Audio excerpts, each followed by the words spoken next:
Bismillahirrahmanirrahim. Assalamualaikum warahmatullahi wabarakatuh. Alhamdulillah wassalatu wassalamu ala Rasulillah wa ala alihi wa sahbihi wa mawalah wa la hawla wa la quwwata illa billahi wa ba'd. Alhamdulillah, segala puja dan puji hanya milik Allah subhanahu wa ta'ala.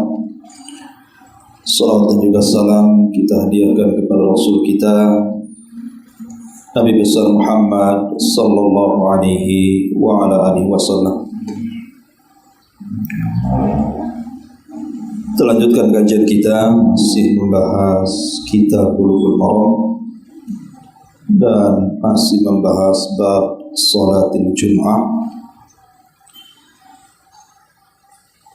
Kita masuk pada hadis yang ke 447 dalam kitab ini, masih dari hadis Abi Hurairah radhiyallahu anhu. An Abi Hurairah radhiyallahu anhu anna Rasulullah sallallahu alaihi wasallam dzakara yaumal jum'ati faqala fihi sa'atun la yuwafiquha 'abdun muslimun wa huwa qa'imun yusalli yas'alullaha 'azza wa jalla syai'an illa a'tahu iyyahu wa asyara biyadihi yuqalliluha muttafaqun alaihi wa fi riwayatin lil muslim wa hiya sa'atun khafifatun.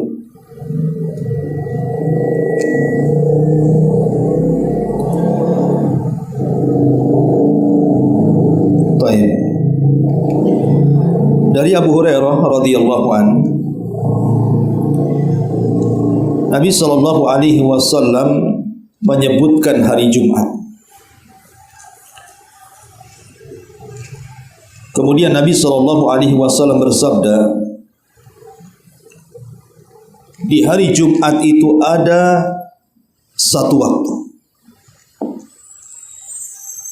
di mana seorang hamba muslim ketika bertepatan dengan satu waktu itu, sementara dia berdiri melaksanakan salat, kemudian meminta sesuatu kepada Allah subhanahu wa ta'ala, kecuali Allah akan memberikan setiap permintaannya.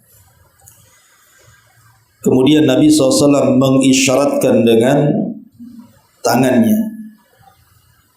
Jadi Nabi SAW mengisyaratkan seperti ini dengan tangannya itu.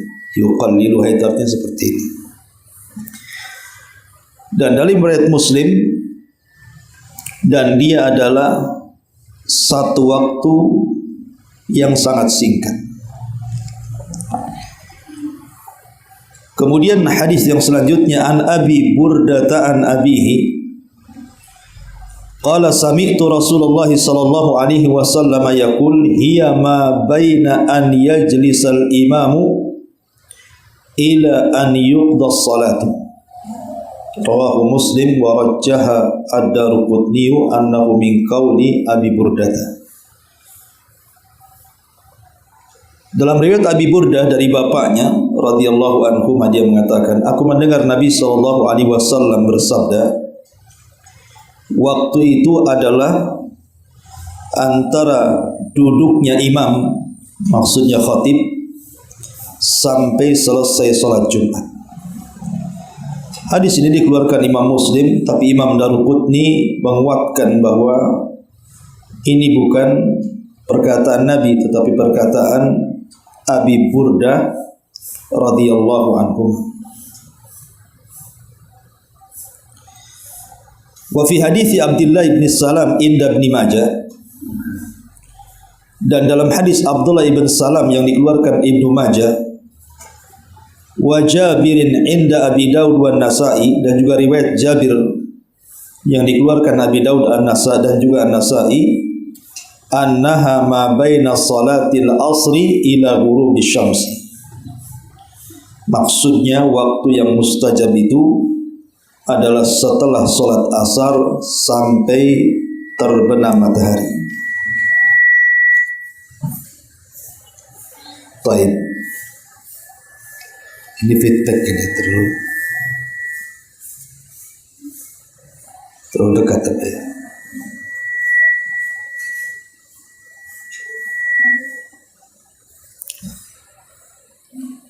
Ma'asyiral muslimat yang dimuliakan Allah Subhanahu wa taala. Beberapa riwayat yang kita baca ini menjelaskan kepada kita tentang keajaiban satu waktu di hari Jumat, di mana kalau kita berdoa di situ maka setiap doa-doa kita akan mustajab. Doa apa saja, baik dilakukan oleh laki-laki ataupun perempuan. Karena doa ini tidak harus orang-orang yang melaksanakan sholat Jumat. Karena hadis ini menunjukkan tentang keutamaan hari Jumat. Artinya bisa dilakukan ibu-ibu ataupun bapak-bapak. Bahkan sampai para ulama menyebutnya waktu mustajab doa di hari Jumat itu sebagai mukjizat, keanehan yang luar biasa karena cepatnya pengijabahan doa orang yang berdoa di satu waktu di hari Jumat itu. Sehingga banyak kisah-kisah yang menarik yang diceritakan para ulama bagaimana orang-orang yang berdoa di satu waktu di hari Jumat itu belum sampai Jumat berikutnya sudah dikabulkan doa-doanya. Tapi bagi kita mencukupkan dengan hadis yang kita baca ini, yakin bahwa ada satu waktu di hari Jumat, kata Nabi SAW, yang kalau kita bertepatan dengan waktu itu dipastikan mustajab doanya. Tetapi di sini Nabi SAW menyebutkan dua riwayat. Riwayat yang pertama yang disebutkan tadi bahwa waktu itu terjadi setelah khatib naik ke atas mimbar sampai selesai sholat Jumat. Tentu apabila khatib naik ke atas mimbar, kita dilarang menyibukkan diri dengan doa, kan begitu, karena kita harus mendengarkan khutbah. Berarti kesimpulannya adalah doa itu dilakukan di antara dua khutbah. Karena dalam khutbah pertama nanti ada istirahat, ada jeda sebentar, khatib itu duduk untuk ke khutbah yang kedua. Disitulah waktu yang mustajab. Tapi pendapat yang lain dalam hadis yang kita baca juga bahwa waktu itu adalah terjadi setelah sholat asar sampai maghrib. Dan ini adalah pendapat yang kuat karena ini pendapat jumhur, mayoritas para sahabat, mayoritas para tabi'in dan mayoritas para ulama mengatakan bahwa waktu yang mustajab itu terjadi setelah asar, sebelum maghrib. Ma'asyiral muslimat yang dimuliakan Allah Subhanahu wa taala, dari sini kita tahu bahwa jangan pernah melalaikan hari Jumat. Karena kalau kita melihat beberapa riwayat selain riwayat yang kita sebutkan di sini, Jabir bin Abdullah radhiyallahu an juga meriwayatkan dari Nabi sallallahu alaihi wasallam, Yaumul Jum'ati isnata asyrata sa'atan. Hari Jumat itu 12 jam. Fiha sa'atun la yujadu muslimun yas'alallaha fiha syai'an illa a'ta. Di situ ada satu waktu yang seorang muslim meminta sesuatu kepada Allah Subhanahu wa taala, pasti akan dikabulkan permintaannya. Kemudian kata Rasul, faltamisuha akhiras sa'atin ba'dal asri. Maka carilah waktu mustajab itu di akhir-akhir waktu setelah asar.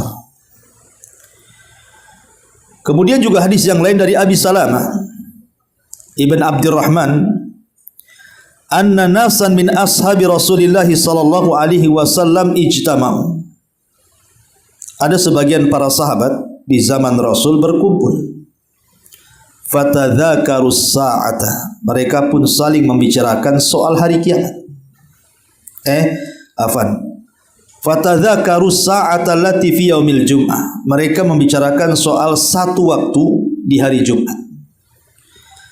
Fatafarraqu wa lam yakhtalifu annaha akhiru sa'atin min yaumil jum'ah. Maka mereka pun berpisah dan mereka tidak ada yang berselisih bahwa yang dimaksud mustajab doa itu artinya akhir waktu di hari Jumat, berarti sore hari. Ini sebagai penguat bahwa mayoritas para ulama mengatakan bahwa waktu itu terjadi setelah asar sebelum maghrib. Makanya dikisahkan oleh sebagian ulama salaf, di antaranya adalah dijelaskan dari Imam Ahmad ibn Hanbal rahimahullahu ta'ala. Beliau mengatakan aktsarul hadithi fi sa'ati allati turja fiha ijabatud da'wati annaha ba'dal asri wa turja ba'da zawali syamsi. Kata Imam Ahmad, kebanyakan riwayat-riwayat tentang diijabahnya doa di satu waktu di hari Jumat itu, saya mengharap bahwa itu terjadi setelah asar dan terjadi sebelum terbenamnya matahari. Dan itu juga senada dengan apa yang disebutkan oleh Al-Imam Ibnu Abdil Bar dan juga Al-Imam Al-Iraqi rahimahumullahul jami'. Jadi mereka berpendapat semuanya bahwa satu waktu di hari Jumat yang setiap doa-doa itu diijabah oleh Allah Subhanahu wa taala itu terjadi setelah asar sebelum terbenam matahari. Ini yang banyak dikuatkan oleh para ulama. Bahkan Sa'id ibn Zubair apabila dia melaksanakan sholat asar, dia tidak mau berbicara sama siapapun sampai terbenam matahari di hari Jumat. Jadi di zaman itu banyak para sahabat yang mereka betul-betul memanfaatkan waktu setelah asar sebelum maghrib itu untuk berdoa. Sampai ada sahabat tidak mau diajak bicara dan tidak mau bicara dengan manusia. Dia khususkan waktu itu untuk berzikir dan berdoa kepada Allah Subhanahu wa ta'ala. Taib ma'asyiral muslimat yang dimuliakan Allah Subhanahu wa ta'ala, di hari Jumat itu, khususnya di sore hari, kita tahu bahwa kalau seseorang mau memanfaatkan waktu itu,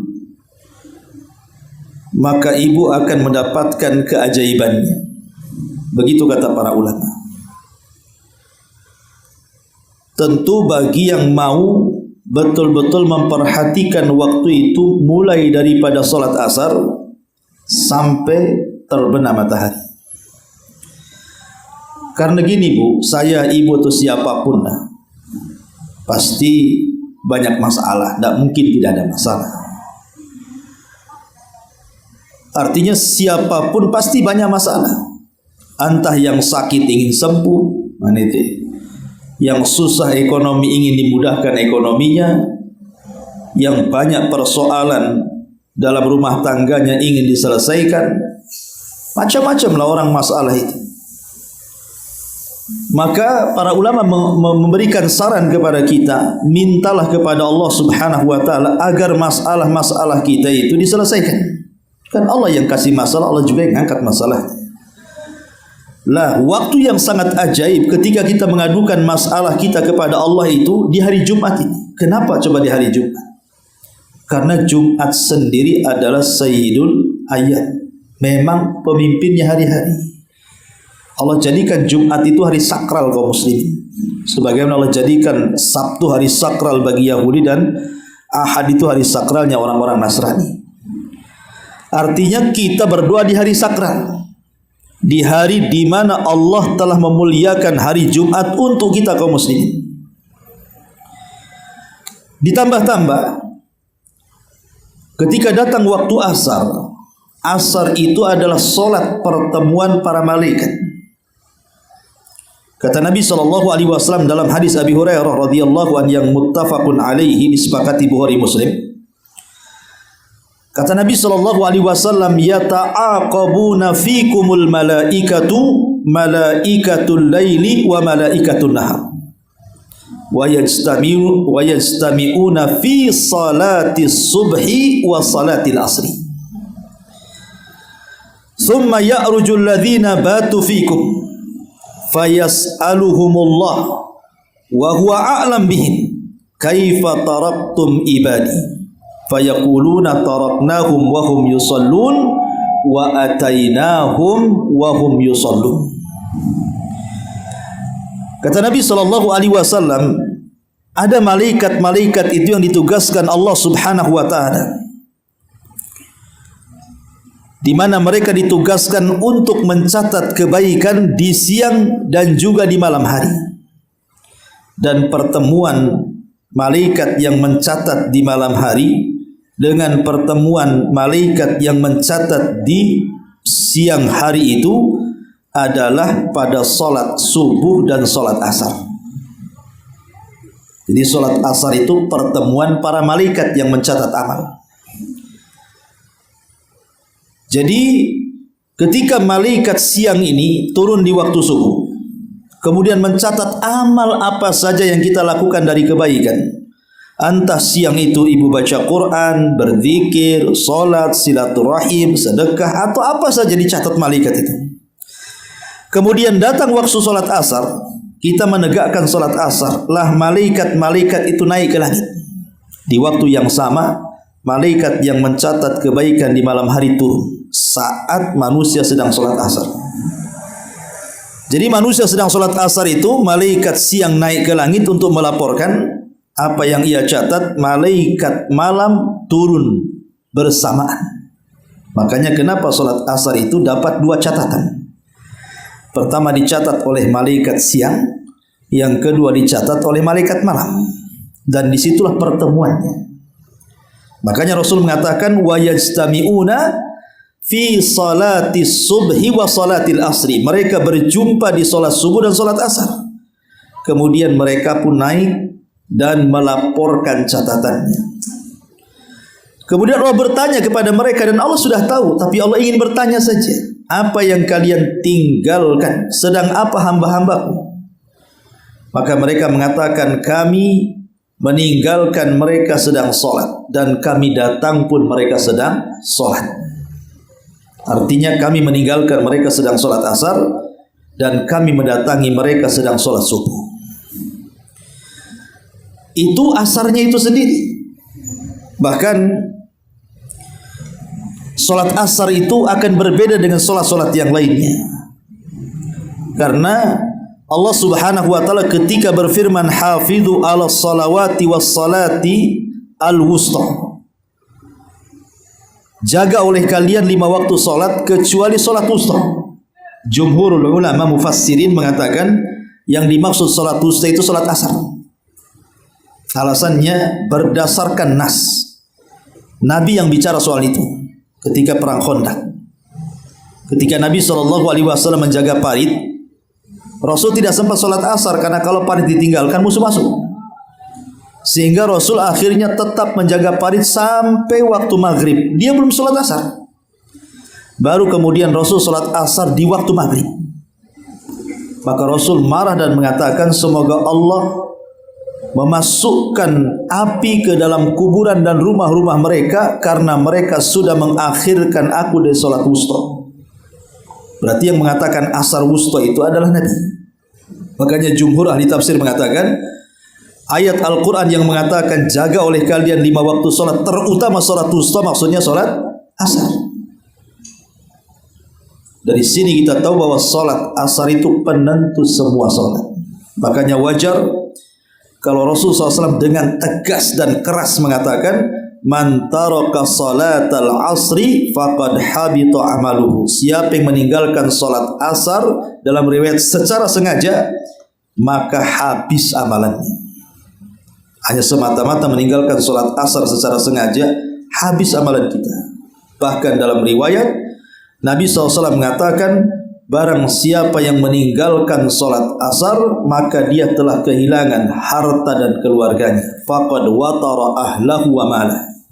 Dia telah kehilangan harta dan keluarganya. Lihat sampai Nabi SAW memfokuskan salat asar, terutama salat asar di waktu Jumat. Ya, terutama di hari Jumat. Jangan sampai kemudian orang itu meninggalkan salat asar tepat waktu. Baru kemudian setelah salat asar, sebelum kita berdoa, di sana kan ada namanya zikru al-sabah wal masa, zikir pagi dan petang kan.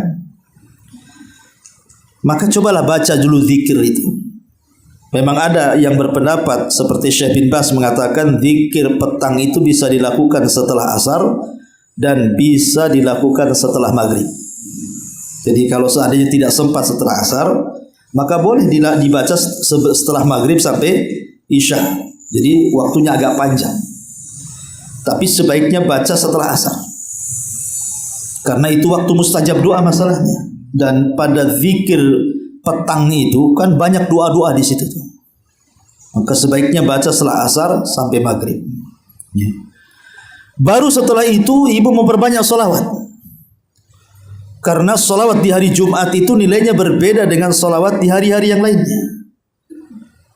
Bahkan Nabi SAW sangat menganjurkan sholawat di hari Jumat dengan hadisnya secara khusus. Disuruh memperbanyak sholawat di hari Jumat itu. Bahkan Nabi SAW mengatakan, man shalla alayya salatan sallallahu alaihi biha asyra. Barang siapa yang salawat 1 kali kepadaku, maka Allah akan bersalawat kepada dia 10 kali. Maksudnya gimana? Makna salawat itu, Bu, kalau ibu membaca Allahumma sholli ala Muhammad, apalagi ibu membaca seafdol-afdolnya salawat. Apa seafdol-afdolnya salawat? Salawat Ibrahimiyah. Itu seafdol-afdolnya salawat. Ketika Rasul ditanya soal salawat yang paling afdol, maka Rasul menyebutnya salawat Ibrahimiyah. Salawat yang ibu biasa baca dalam tasyahud. Itu namanya salawat Ibrahimiyah. Allahumma sholli ala Muhammad wa ala ali Muhammad kama shallaita ala Ibrahim wa ala Ibrahim. Ya. Jadi arti salawat itu artinya kita berdoa kepada Allah Azza wa Jal agar Allah memuji Nabi kita di atas langit sana. Jadi agar Allah memuji Nabi kita di hadapan Jibril, di hadapan Mikail, di hadapan Israfil, di hadapan seluruh malaikat yang ada di langit. Itu makna kalau kita mengucapkan Allahumma sholli ala Muhammad. Kita meminta kepada Allah agar Allah terus memuji Nabi kita di langit. Lah sesiapa yang bersalawat kepada Rasul meminta agar Allah memuji Nabi kita di hadapan para malaikat 1 kali, maka Allah akan memuji kita 10 kali. Jadi Allah akan memuji ibu di hadapan para malaikat, di hadapan Jibril, di hadapan Mikail, di hadapan Israfil, di hadapan seluruh malaikat. Nama ibu dipuji-puji di sana. Bukan 1 kali, 10 kali. Karena salawat kita 1 kali kepada Nabi. Gimana kalau ibu ulang-ulang salawat itu? Berarti Allah terus memuji kita di hadapan para malaikat. Ini kan sebuah kebanggaan harusnya. Makanya orang kalau tidak paham salawat, maksudnya keutamaan salawat itu maksudnya gimana keutamaan salawat itu? Orang tidak terangsang untuk bersalawat. Tapi kalau orang sudah tahu, wah kalau saya mengucapkan Allahumma sholli ala Muhammad, berarti nama saya sedang disebut-sebut Allah itu di hadapan malaikat, di hadapan Jibril lagi, di hadapan Mikail, di hadapan Israfil, di hadapan Malakul Maut, di hadapan seluruh malaikat yang ada di arsy dan seluruh malaikat yang ada di langit. Nama kita harum di sana. Baru setelah itu, Bu, ibu berdoa. Doa setelah asar sebelum maghrib itu mustajab. Ibu meminta di situ. Kalau ibu sakit minta disembuhkan, ibu susah ekonomi yang minta dilancarkan, ya, ibu ada masalah yang minta diuraikan. Terserah ibu, umpamanya anak nakal supaya minta anak itu diberikan hidayah. Suami mungkin belum sholat, belum apa, minta kepada Allah hidayah. Orang tua belum sadar, minta kepada Allah hidayah. Itu waktu mukjizat doa itu, ulama mengatakan mukjizat doa. Kenapa? Karena mujarab. Mujarab itu artinya terbukti gitu maksudnya. Dan itu banyak kisah-kisah, kalau saya mau ceritakan kisah-kisah tentang mustajab doa di hari Jumat itu luar biasa yang dikisahkan para ulama. Sampai salah satu kisah itu seorang syekh bercerita, jadi ada seseorang pengendara mobil gitu ya, sekencang-kencangnya dia lari, tiba-tiba remnya blok, dan itu di waktu menjelang maghrib, ya. Dan itu waktu mustajab.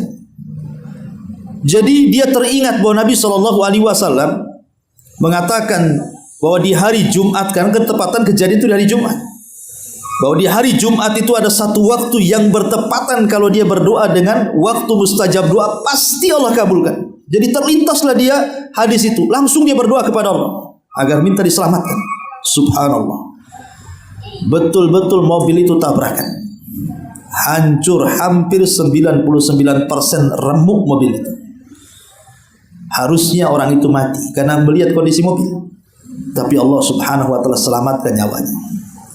Ya, itu salah satu keajaiban orang yang berdoa di hari Jumat, tepatnya di waktu yang sedang mustajab. Ya. Ma'asyiral muslimat yang dimuliakan Allah Subhanahu wa taala, intinya bahwa ini waktu yang ajaib.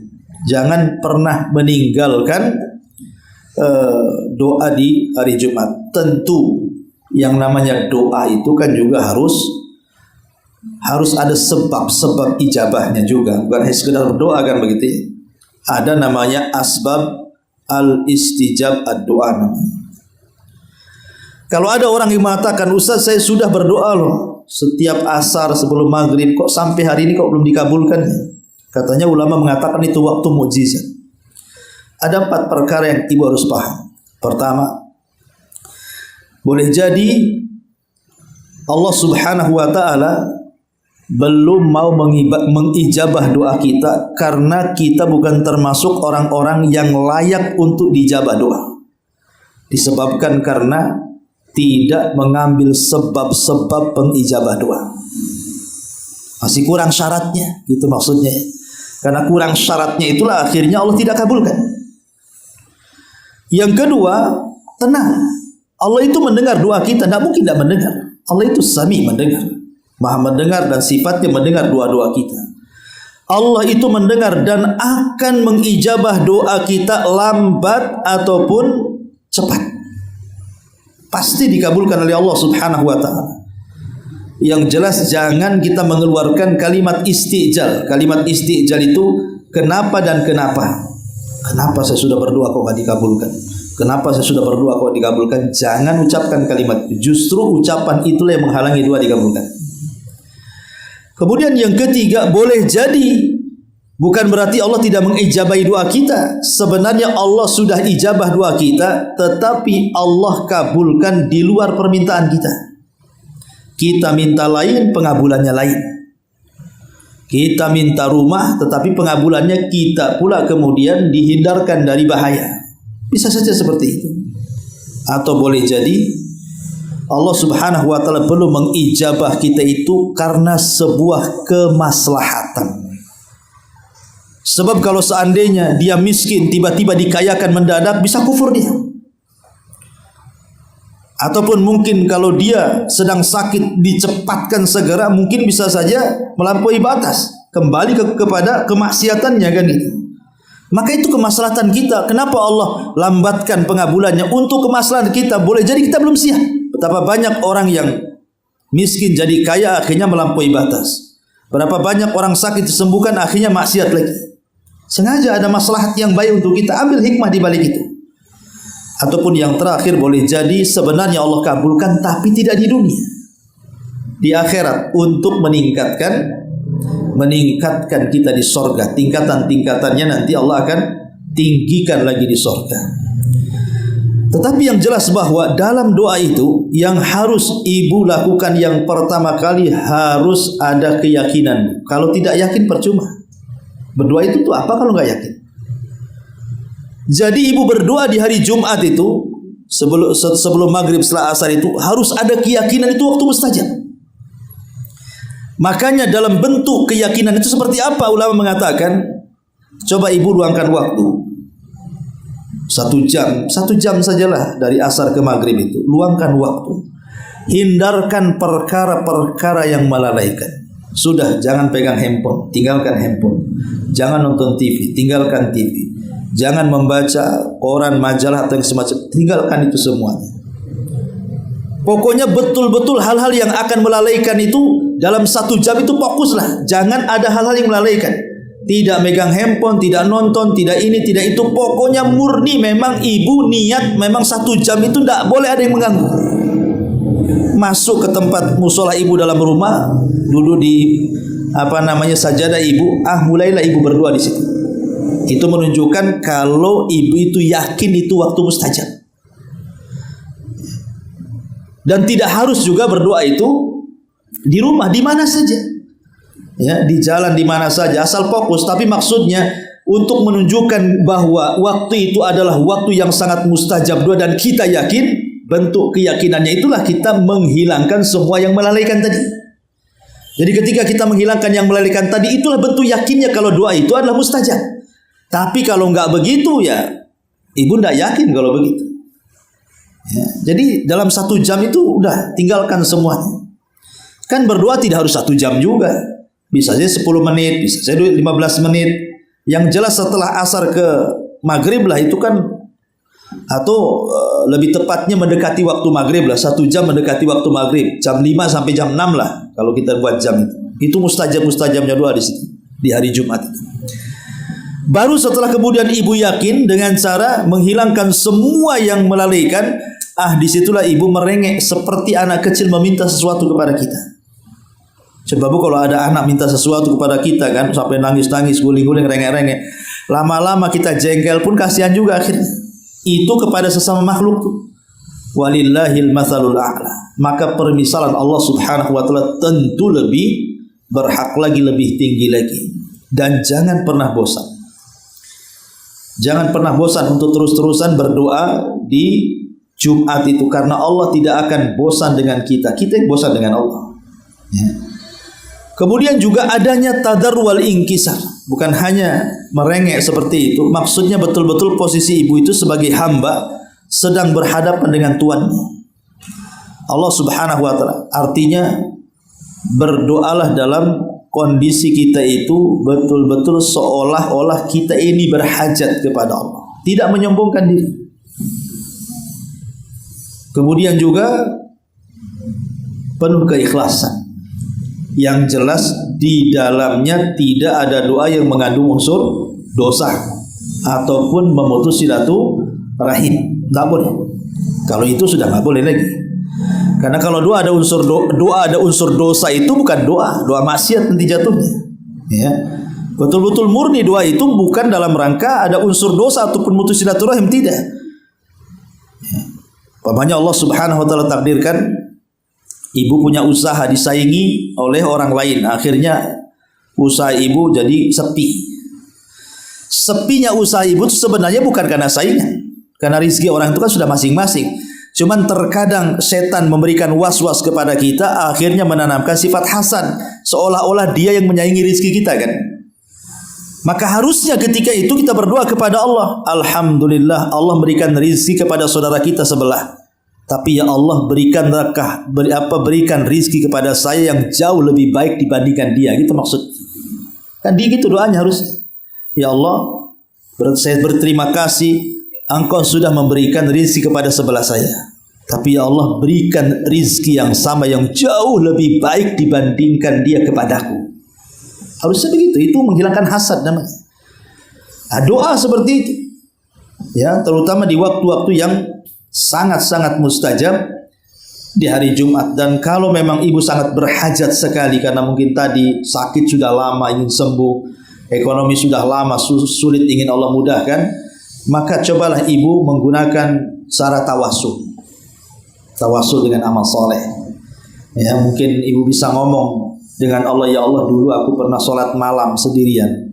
Kalau ini bentuk keikhlasan saya gitu ya, maka saya berhajat hari ini, tolong kabulkan doa saya. Dan amal soleh apa saja lah, terserah. Makanya kenapa pentingnya jangan pernah meremehkan sekecil apapun amal soleh, karena bisa saja yang kecil-kecil itu bisa digunakan untuk tawasul. Karena namanya amal remeh itu kan lebih mendekati ikhlas dibandingkan amal yang berat, cenderung riya. Ya, jadi amal-amal yang kecil itu yang sebenarnya bisa digunakan untuk tawasul tuh. Ya, makanya penting sekali. Intinya bahwa ini waktu yang luar biasa, jangan pernah ditinggalkan. Itulah hadis yang kita baca di sini, bahwa waktu itu adalah di antara dua khutbah, tetapi kebanyakan para ulama waktu yang mustajab doa di hari Jumat itu setelah asar sebelum maghrib atau mendekati ke waktu maghrib. Taib ma'asyiral muslimat yang dimuliakan Allah Azza wa Jalla. Dan doa sendiri sebenarnya tidak ada ruginya orang berdoa itu. Tidak mesti juga di asar di hari Jumat kan. Bahkan di hari Jumat di jam berapa saja sebenarnya itu doa bagus. Mau ibu mau di hari Jumat paginya, di hari Jumat siangnya, di hari Jumat malamnya, semua doa di hari Jumat itu luar biasa bu nilainya. Tetapi maksudnya kan dikhususkan di asar sebelum maghrib gitu ya, ataupun ada yang berpendapat di antara dua khutbah. Ketika terjadi perselisihan para ulama seperti ini bu, akhirnya terjadi seperti Lailatul Qadar jadinya. Kecuali kalau Rasul mengkhususkan, oke, pada asar, jelas, nggak ada khilaf ulama kan. Lah ketika terjadi khilaf ulama, seolah-olah kita belum tahu di jam keberapa. Tapi kalau seandainya kita gunakan doa itu pokoknya pagi, siang, sore, malam, maka persis seperti kita mencari Lailatul Qadar.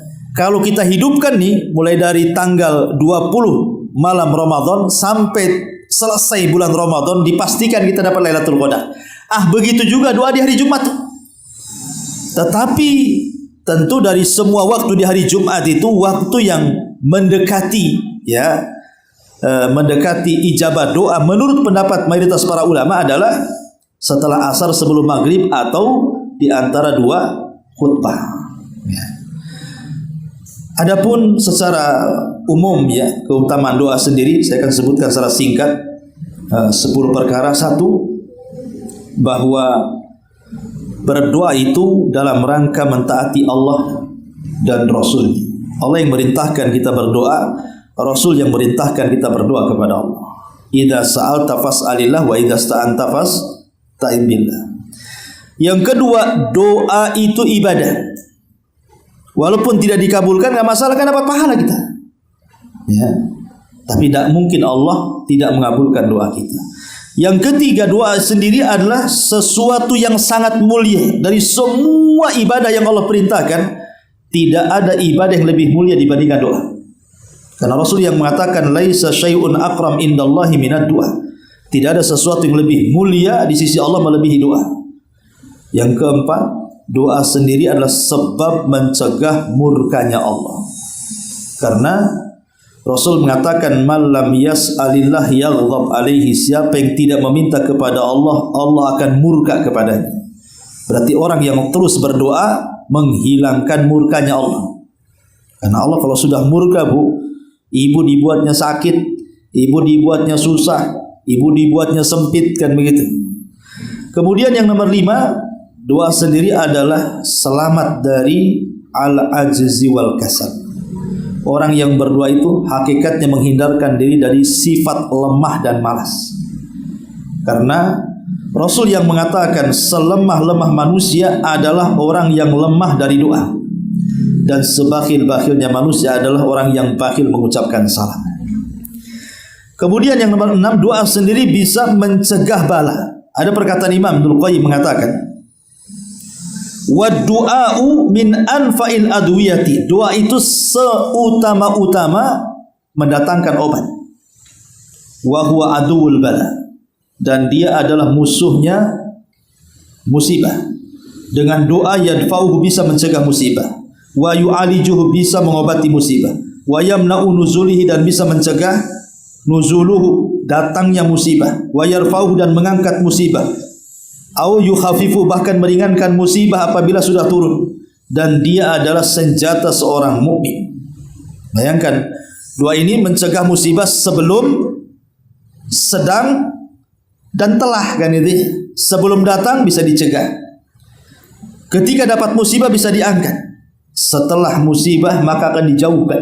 Nah, itulah manfaat doa kata Imam Ibnu Qayyim rahimahullahu taala. Dan yang nomor 7, doa sendiri adalah bentuk kebersamaan Allah dengan kita. Berdasarkan sabda Rasul, ana inda dhanni 'abdi bi wa ana ma'ahu idza da'ani. Saya bersama prasangka hambaku kepadaku dan saya akan bersama hamba itu selama dia berdoa kepadaku. Yang nomor 8, doa sesuatu yang sangat dicintai Allah Subhanahu wa ta'ala. Dan yang nomor 9, sebab lapangnya dada itu adalah doa. Kalau ibu sempit dadanya, berdoa, maka Allah akan lapangkan dadanya. Dan yang terakhir, sebab istiqomah. Kalau kita ingin istiqomah, maka lakukan doa. Allahumma ya muqallibal qulub, tsabbit qalbi ala dinik. Ma'asyiral muslimat yang dimuliakan Allah Azza wa Jalla, inilah diantara keutamaan doa di hari Jumat berdasarkan beberapa riwayat yang kita baca di sini. Tapi ada sedikit faedah ya, sebelum kita tutup. Ada orang-orang yang mereka dianggap rugi apabila datang di hari Jumat, karena mereka tidak mengetahui tentang keutamaannya. Padahal hari Jumat itu kan datangnya seminggu sekali. Harusnya yang datang seminggu sekali, apabila datang harinya, harusnya kita pandai memanfaatkan. Karena belum tentu ketika Jumat ini kita temui, Jumat depan itu kita bisa lalui. Bisa saja meninggal sebelum itu. Makanya ulama mengatakan ada kesalahan-kesalahan fatal yang dilakukan khususnya di hari Jumat. Dan itu bisa menjadikan hidupnya sulit, baik di dunia ataupun akhirat. Karena dia telah meluputkan pahala yang sangat besar. Bahkan ketika dia melakukannya terancam dengan azab, tidak di dunia, di kuburan, bahkan pada hari kiamat. Dicabut berkahnya di dunia. Kemudian di kuburan diancam dengan azab kubur. Kemudian di akhirat diancam pula dengan neraka. Dan diancam pahalanya digugurkan. Siapa mereka? Ya. Pertama, orang yang tidak sholat Jumat. Makanya banyak bapak-bapak itu yang mereka tidak sholat Jumat. Bahkan ada seorang ummahat tuh ngeluh ke saya, Bu. Mungkin dia sudah hijrah tapi suaminya belum. Ya. Sudah sholat 5 waktu, tidak pernah Jumat pun tidak mau ke masjid. Tidak mau ke masjid sampai dia mau cerai aja lah Ustadz, katanya. Saya mau gugat cerai aja. Jadi saya bilang jangan dulu, coba berdoa dulu. Mudah-mudahan Allah lembutkan hatinya. Kan belum ada upaya, udah main minta cerai pula kan itu. Berdoa dulu kepada Allah. Nasihati, justru ketika ibu mendapatkan suami yang seperti itu kan momen jihad ibu untuk berdakwah pada suami. Kalau suami bisa sadar karena ibu, wah ibu kan pahala yang besar tuh. Bisa menyadarkan suami. Karena Nabi SAW mengatakan, man taraka thalatha juma'atin min ghairi udrin kutiba minal munafikin. Siapa yang meninggalkan sholat Jumat berturut-turut 3 kali, maka dicatat dia sebagai orang munafik. Kalau 3 kali berturut-turut meninggalkan Jumat bagi laki-laki, maka dicap sebagai munafik. Dan hatinya tidak akan bisa dapat nasihat kecuali kan hidayah Allah. Yang kedua, tidak bersegera ke masjid. Jadi ibu kalau punya suami, kalau sudah jam-jam 10 gitu ya, ingatkan, ya, suruh siap-siap. Jangan ibu biarkan saja, dorong suami itu supaya bersegera datang ke masjid. Kenapa? Karena Nabi SAW mengatakan, idza kana yaumul jum'ati kana ala kulli babin min abwabil masjidi malaikatun. Jadi apabila di hari Jumat, pada tiap-tiap pintu masjid itu ada malaikat yang membawa catatan dan menulis. Kemudian wa yaktubunal awwal fal awwal, malaikat akan menulis setiap orang yang masuk pertama kali, kedua, ketiga, keempat, dan begitu seterusnya. Kemudian kata Nabi SAW, fa'idha jalasal imam, kalau imam atau khatib sudah naik ke atas mimbar, tawaw suhufa, maka catatan malaikat akan ditutup, waja'u yastami'una dzikra, dan mereka pun masuk dan ikut mendengarkan khatib. Berarti di sini sayang kalau seandainya orang yang datang ke masjid sementara khatib sudah naik mimbar, dapat apa dia? Ya. Dan saya saksikan itu ya, sekarang seperti itu. Jadi jam-jam 11 masuk masjid kalau saya ada jadwal khutbah itu belum ramai. Separuh itu belum penuh kadang-kadang. Anehnya ketika suara azan berkumandang, ketika khutib naik ke atas mimbar, wah datang dari mana itu? Tahu-tahu cepat aja penuh itu. Ya. Jadi yang tadinya mungkin sebelum khutib naik mimbar terus separuh masjid belum penuh.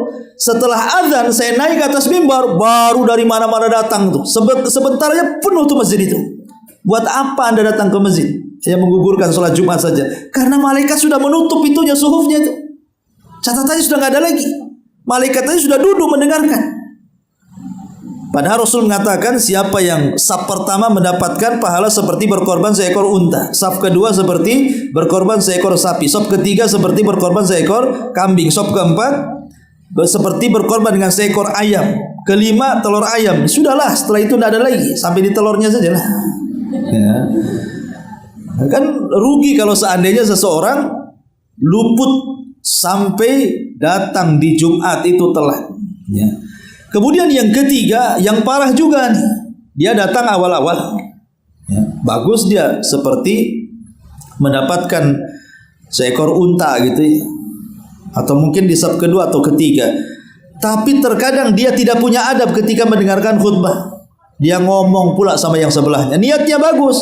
Pamannya ada yang rame, diamlah, ada khotib naik mimbar. Berarti orang ini tidak punya adab. Menegur orang saja, kata Nabi SAW, apabila di hari Jumat, maka idza takallama al-imam, apabila imam sudah bicara, maka kita tidak boleh bicara. Sebab kalau bicara, fala Jum'atalah, kita tidak dianggap Jumat. Ya. Nggak punya aturan, makanya penting belajar adab-adab hari Jumat itu supaya pahala Jumatnya tidak hilang. Hanya ngomong sama orang sebelahnya, diam dengerin. Apalagi yang menyibukkan dia dengar khutbah, handphone pula dia jauh-jauh dengan, kan lucu tuh. Ya. Udah tinggalkan, matikan handphone tuh kalau sudah masuk masjid. Karena dia akan kehilangan pahala Jumat yang luar biasa. Kemudian yang keempat, tidak mau bersalawat. Tadi saya sudah jelaskan. Rugi sekali orang yang tidak mau bersalawat. Karena Rasul yang mengatakan, aksiru minas salati alayya yaumal jum'ati wa lailatul jum'ah, perbanyak oleh kalian salawat di hari Jumat dan malam Jumat, kata Rasul. Karena jelas tadi keutamaannya. Rugi besar kalau di hari Jumat enggak salawat itu. Kemudian yang nomor lima, tidak mau berdoa di waktu yang mustajab. Seperti kita yang jelasin ini. Kita ini ketemu Jumat satu kali, tapi tidak mau berdoa pula. Kan tidak harus mesti di masjid. Kita bisa berdoa sambil berjalan, berdoa di kantor, berdoa di rumah, di mana saja kan. Yang penting sisihkan waktu 10-15 menit, minta kepada Allah sesuatu yang kita hajatkan. Hajat kita banyak kok. Kenapa sombong pula kita tidak mau minta kepada Allah Azza wa Jalla? Itu luput waktu ijabah jadinya. Kemudian yang nomor 6, tidak mau bertobat. Itu waktu kita bertobat sebenarnya. Karena Adam itu ketika bertobat di hari Jumat, dan Adam diterima tobat pun ketika hari Jumat. Gara-gara kan Adam itu diciptakan hari Jumat, dimasukkan ke surga hari Jumat, dikeluarkan dari surga hari Jumat, diturunkan ke bumi hari Jumat, kemudian tobat, diterima tobatnya pun hari Jumat, dan diwafatkannya pun hari Jumat. Jadi hari Jumat itu luar biasa tuh. Ini waktu tobat, berbanyak istighfar. Jangan sampai kemudian di hari Jumat kita tidak membaca astagfirullah. Dan ulama mengatakan sebab ampunan itu 3. sebab ampunan itu 3. 1, doa yang diiringi harapan. Ibu berdoa kepada Allah dengan harapan dosa-dosa ibu diampuni. Yang kedua, istighfar yang disertai tobat. Bukan hanya mulutnya astagfirullah, tapi perbuatan meninggalkan dosa. Yang ketiga, tauhid yang disertai menjauhi kesyirikan. Karena tauhid itulah sebab pengguguran dosa. Kemudian agar tobat lebih diterima, 1, jujur dalam tobat. Bukan main-main. Jujur, betul-betul jujur dalam tobat. Yang ketiga, malu dari dosa. Malu dosa. Dengan cara apa malu dari dosa itu?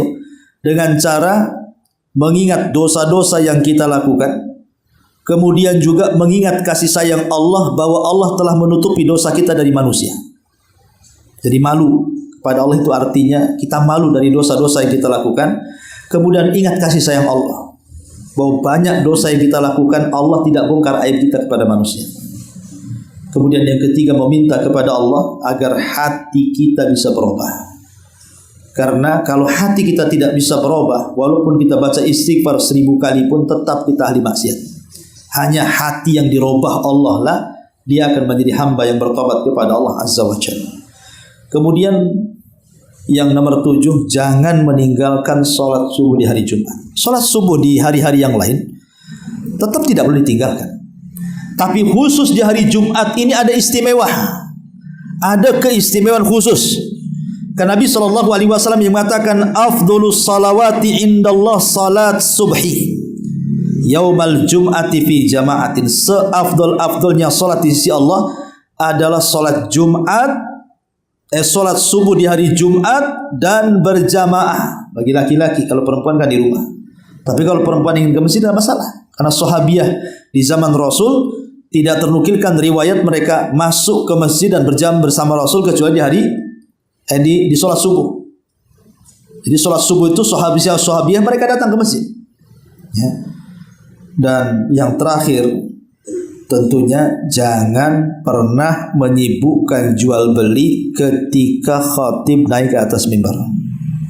Bagi laki-laki tentunya. Kalau perempuan kan tidak wajib sholat Jumat, boleh dia jual beli. Maka kalau sampai 8 perkara ini menyibukkan kita, maka itu rugi dunia akhirat namanya. Ini kan hari Jumat itu kan datangnya seminggu sekali. Ya, dan itu adalah pemimpinnya hari-hari. Adapun amalan bagi wanita, khusus bagi ibu-ibu ya, di hari Jumat ini. Ya. Pertama, Bu, jangan sampai di malam Jumat ibu begadang terlalu malam. Ya, ibu jangan sampai begadang terlalu malam. Dikhawatirkan ibu tidak bisa sholat fajar subuh Jumat tidak tepat waktu. Umpamanya ibu tidurnya jam 1, bangun jam 6. Ini hari Jumat. Kan rugi jadinya. Karena subuh di hari Jumat berbeda. Saya sudah katakan tadi dengan subuh-subuh di hari-hari yang lain. Sebab apa? Sebab kiamat itu terjadi di subuh hari Jumat. Kiamat itu terjadi di subuh hari Jumat. Makanya jangan sampai kemudian ibu tidur terlalu larut malam, akhirnya subuhnya meleset. Ini yang pertama, ya. Tidur yang kira-kira ibu bisa bangun di sepertiga malam akhir. Yang kedua, setelah ibu sholat fajar, duduk di tempat sholat. Kalau bisa berzikir, baca Quran sampai terbit matahari. Lakukan sholat syuruk 2 rakaat. Di situ pahalanya sama dengan haji dan umrah secara sempurna. Kemudian yang ketiga, kenapa kemudian Nabi SAW memfokuskan subuh di hari Jumat? Ya, saking pentingnya subuh di hari Jumat, terkadang Rasul membaca surat-surat khusus. Rasul membaca surat khusus dalam salat subuh itu. Terkadang Nabi SAW membaca surah As-Sajdah, kemudian juga surah Al-Insan. Terkadang membaca surah Al-Ghasiyah atau surah Al-A'la. Kenapa? Karena dalam surat-surat itu diingatkan pertama soal penciptaan Adam, yang kedua diingatkan soal hari kiamat. Karena dua-duanya terjadi di hari Jumat tuh. Penciptaan Adam di hari Jumat, kiamat pun di hari Jumat. Sampai Rasul membawa surat-surat khusus mengingatkan tentang dua peristiwa besar yang terjadi hari Jumat, penciptaan Adam dan kiamat. Makanya Rasulullah SAW selalu membaca kalau rakaat pertama Al-Insan, rakaat kedua kadang-kadang rakaat pertama As-Sajdah, rakaat kedua Al-Insan, atau rakaat pertama Al-Ghasyiyah, rakaat kedua Al-A'la. Karena tadi mengingatkan dua perkara besar tadi. Dan jangan lupa baca surah Al-Kahfi. Jumhurul ulama mengatakan riwayat tentang keutamaan surah Al-Kahfi dibaca dari Jumat itu sahih. Walaupun ada yang melemahkannya, tapi saya cenderung mensahihkan. Dan Nabi SAW mengatakan, man qara'a surat Al-Kahfi lailatal jum'ati adha'a lahu minan nur fima bainahu wa baina baitil atiq. Siapa yang membaca surah Al-Kahfi di malam Jumat, maka akan ada cahaya dari tempat ibu baca sampai ke Mekah sana. Ya, itu keutamaan surah Al-Kahfi. Kemudian yang keempat, ba'da salatil asri, setelah salat asar, ya, ibu sibukkan mungkin dengan bersilaturahim, mengunjungi orang sakit, ataupun bersedekah dan begitu seterusnya selain daripada doa, karena itu waktu berkah masalahnya. Waktu di mana doa kita mustajab, maka iringi dengan ibadah-ibadah yang lainnya juga. Kalau ingin sedekah di hari Jumat itu, maka sedekahlah pada asar.